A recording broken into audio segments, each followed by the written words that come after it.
Ketika sudah berbicara akhlak dengan membuat judul video menolak nasab habaib, bukti tak berakhlak. Jangan-jangan kalau berbicara akhlak, Anda lebih tidak berakhlak, Pak. Kelompok Anda, panjenengan, membuat NUGL. Assalamualaikum warahmatullahi wabarakatuh.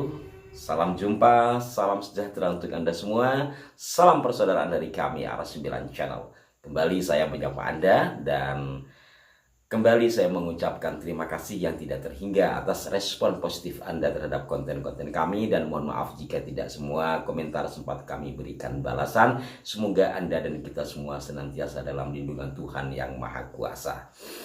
Sahabat-sahabatku sekalian, dalam beberapa hari ini kembali mencuat persoalan nasab, untuk tidak mengatakan memanas, karena ada seorang kiai dari Jawa Timur yang mengulas hal itu dan menentang apa yang disampaikan oleh para peneliti, diantaranya tentunya adalah Kiai Haji Madudin Usman Al-Bantani.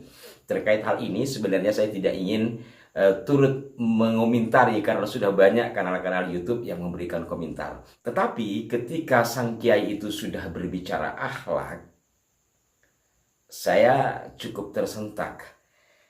Judul videonya menolak nasab habaib, bukti tak berakhlak. Yang menolak nasab habaib siapa? Nasab para habib atas leluhurnya sendiri, ya silahkan saja, tidak ada yang menolak. Tetapi yang sedang dibahas ini adalah ketersambungan atau disambungkannya leluhur mereka yang bernama Ubaid, kemudian menjadi Abdullah, lalu menjadi Ubaidillah, kepada Sayyid Ahmad bin Isa. Ini yang jadi persoalan. Dan sebagaimana umum kita ketahui dan sering kita bahas, ada rentang waktu ratusan tahun, 500 tahun lebih, tidak terkonfirmasi dalam kitab-kitab nasab, termasuk juga dalam kitab-kitab sejarah. Belakangan baru ada. Ini kan yang menjadi persoalan. Jadi bukan pada persoalan kita menolak nasab dia kepada bapak, kakek, buyutnya, tapi hal inilah kenapa harus diteliti. Lah iya, kita sama-sama tahu bahwa hadis Nabi itu pun diteliti. Seperti yang pernah saya katakan, hadis itu secara umum dimaknai perkataan, perbuatan, dan diamnya Nabi itu disebut hadis secara umum begini. Mungkin nanti ada secara perincian secara khusus, tetapi secara umum itu yang kita ketahui. Loh kok ada hadis dhaif, loh kok ada hadis mungkar, loh kok malah ada yang maudhu, hadis palsu. Masa iya perkataan dan perbuatan Nabi palsu? Bukan perkataan dan perbuatan Nabinya yang palsu, tetapi apakah perbuatan yang diatasnamakan kepada Nabi itu benar adanya setelah diteliti? Kan ke sana. Begitu juga dengan nasab. Nah, ketika sudah berbicara akhlak dengan membuat judul video menolak nasab habaib, bukti tak berakhlak. Sebenarnya dua hal yang berbeda antara penelitian dengan tata krama seseorang. Ini mestinya dipilah. Tapi baiklah kalau mau bicara akhlak. Jangan-jangan kalau berbicara akhlak, Anda lebih tidak berakhlak, Pak. Panjenengan lebih tidak berakhlak ketimbang saya. Saya tidak mengatakan yang lain, tidak mengatakan kami, ya saya.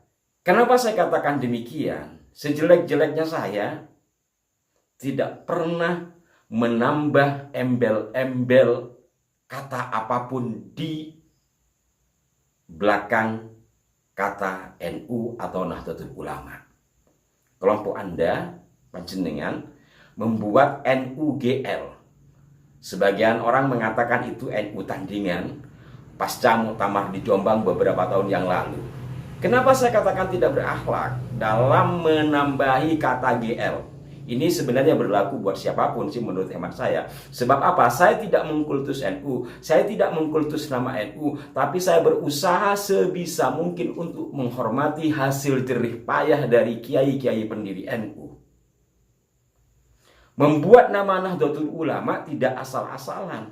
Ada proses mulai dari kepanitiaan Hijaz atau komite Hijaz, yang kemudian dari musyawarah yang terjadi pada 16 Rajab 101 tahun yang silam itu, muncullah gagasan untuk membentuk sebuah organisasi guna mengantarkan surat yang sebelumnya sudah dibuat oleh komite Hijaz, yakni surat ke penguasa Hijaz atau Mekah Madinah yang baru. Kiai Abdul Hamid dari Sedayu Gresik mengusulkan nama Nahdlatul Ulama.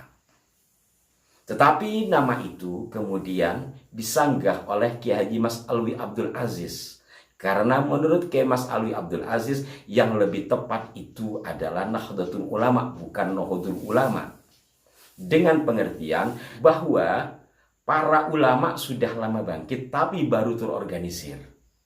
Sehingga akhirnya forum menyepakati yang dipilih adalah Nahdlatul Ulama. Pada saat itu ada Hadratus Syekh Kiai Haji Asy'ari, ada Kiai Haji Ridwan Abdullah, ada kiai-kiai sepuh lainnya, dan diputuslah nama Nahdlatul Ulama menjadi nama jam'iyah. Ini para kiai sepuh, karya besar dari beliau yang bernama Nahdlatul Ulama sampai hari ini kita rasakan manfaatnya dalam segala bidang. Bahkan termasuk dalam perekonomian, orang bisa jual beli kayak begini kan gara-gara ada NU dan sebagainya. Lah kok namanya bisa dirubah ditambahi menjadi GL ku pripun?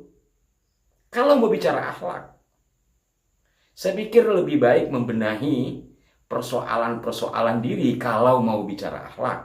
Kalau mau bicara penelitian, tentu buku yang dibuat oleh Kiai Imaduddin Usman Al-Bantani ya disanggahlah. Jangan hanya berbicara global karena tidak setuju lalu dikatakan mereka orang tidak berilmu, jangankan begini dan sebagainya. Sanggahlah satu persatu dari bab ke bab di buku ini. Bereskan kalau memang ada penyanggahnya, lalu dibedah bersama.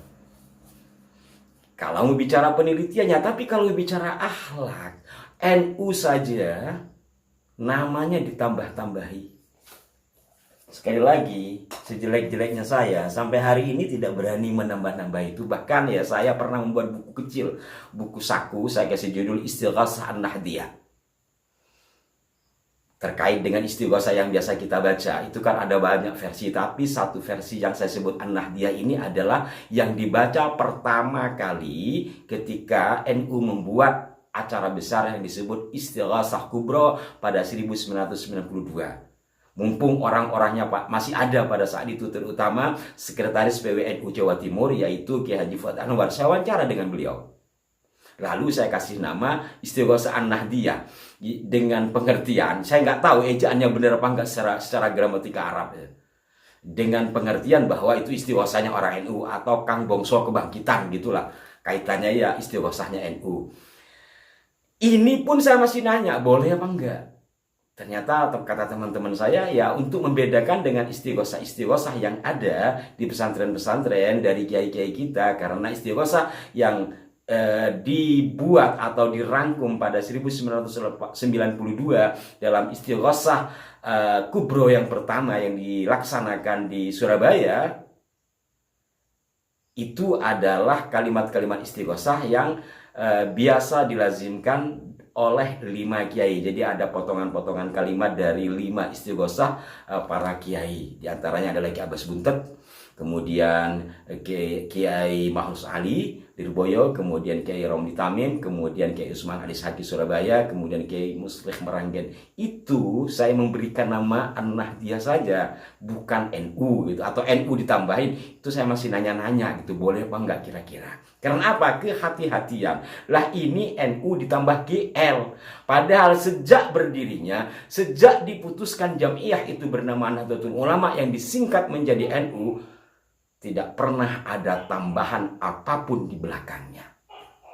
Saya pikir ini menjadi permenungan bagi kita bersama, dan mudah-mudahan menjadi penyadaran juga bagi saya secara pribadi dan kita semua di dalam menyikapi berbagai persoalan. Sekali lagi, kalau berkaitan dengan penelitian, ya penelitian terkait dengan konfirmasi kitab atau pendekatan pustaka atau uji pustaka lawan dengan uji pustaka. Kalau terkait dengan tes DNA, kok ada yang menolak, kok masih dipersoalkan?